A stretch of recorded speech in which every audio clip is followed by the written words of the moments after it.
महापालिका निवडणुकीत भाजपला स्पष्ट बहुमत मिळाले आहे. त्यानंतरही महापौर पदावरून भाजपमध्ये रस्सीखेच सुरू आहे. आमदार देवेंद्र कोठे यांनी समर्थकाला महापौरांच्या खुर्चीत बसवण्यासाठी हालचाली सुरू केल्या आहेत. दुसरीकडे आमदार सुभाष देशमुख आणि विजय देशमुख यांनी कोठेंविरोधात दंड थोपटत आपल्या समर्थकाची वर्णी लावण्यासाठी प्रयत्न सुरू केले आहेत. सोलापूर महापालिकेत भाजपच्या 87 जागा आहेत. त्यामुळे भाजपचाच महापौर होणार आहे.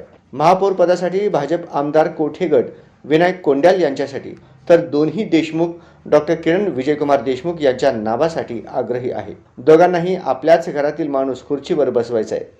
भाजपने घराणेशाहीला विरोध केला तर बिज्जू प्रधाने, अनंत जाधव, नरेंद्र काळे, रंजिता चाकोते यांचा विचार केला जाऊ शकतो. विष्णुपंत कोठे यांच्या काळापासून मनपावर कोठे घराण्याचे वर्चस्व आहे. आमदार कोठे यांना ही परंपरा चालवायची असून त्यांच्या गटाचे सर्वाधिक 41 नगरसेवक आहेत. त्यामुळे आम्ही सांगू तोच महापौर असा कोठे समर्थकांनी आग्रह धरलाय.